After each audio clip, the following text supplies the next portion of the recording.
Peace FM 104.3. Good to meet you. Anti judiciary any anti-gay one something. Yes, Andra, the court, because the case that was thrown out, it has a bearing on the anti-gay bill now. Mampenisi on signing.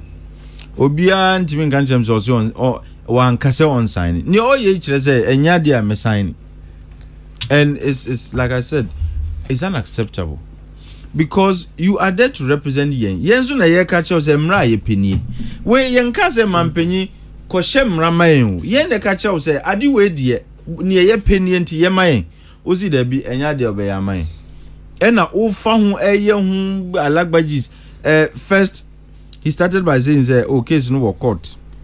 Enti adene de enya de obetimi aka hu asem. Ena later injunction application by no say and at the time he spoke to the issue, say, there's an injunction application. That injunction in your call, the application had not been made, which means that I'm paying him neighbor Sintina or Casano, and these are not things that help.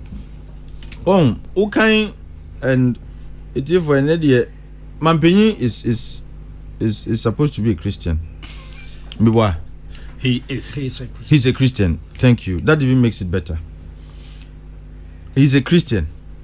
Na obia oye Christian de sawuji Christosomdi. Ene ne Bible e ka kyerɛw. Mampenyi ankasa e ka sɛ obesi cathedral e de hye urade ni munya.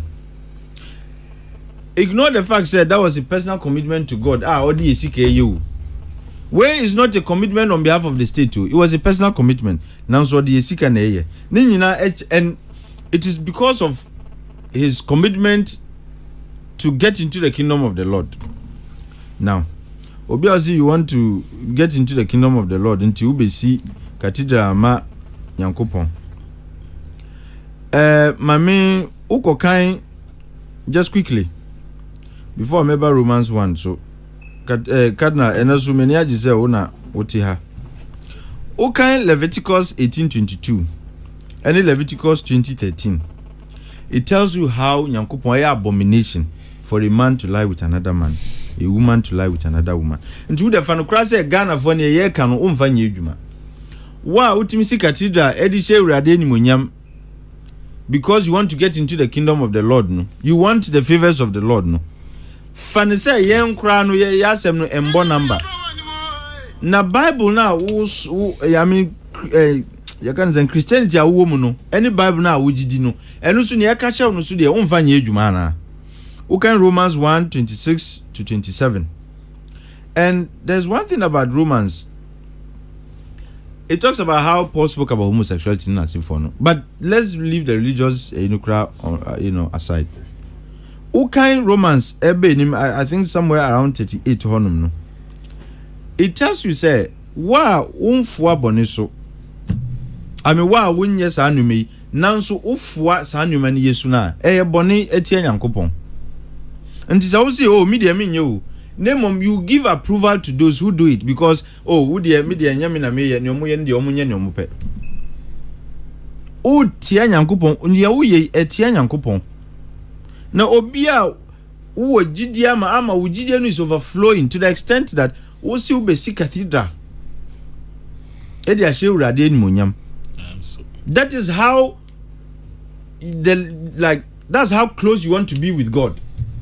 Now so nyame asem no de wo de ye adwuma enye yi. It can only be a sign of hypocrisy. On the one hand, you want to show say ye ka kingdom of God no mu na mpese mu de enimu. Now so trust him no de ne trust him no e ka chew no eno de o si umfa nye adwuma. Ignore the fact that yen Ghana for dudu na ye see ade a ye penie.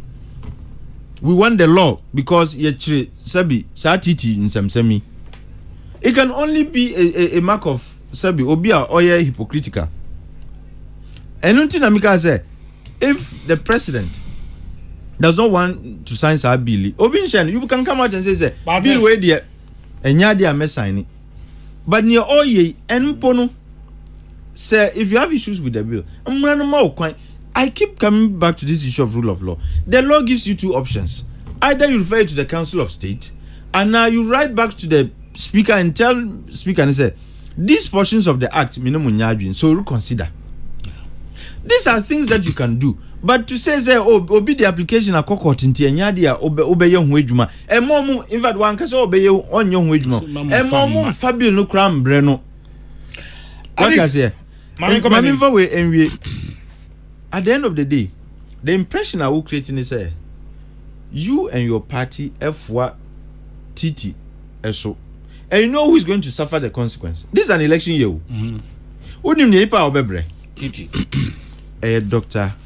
Mahmoud Baumia, because the impression say a bad titi hun some dia a be man hun some dia party where the omunya margins on bequetia because their president is refusing to sign the bill, and the electoral effects are going to be on that candidate.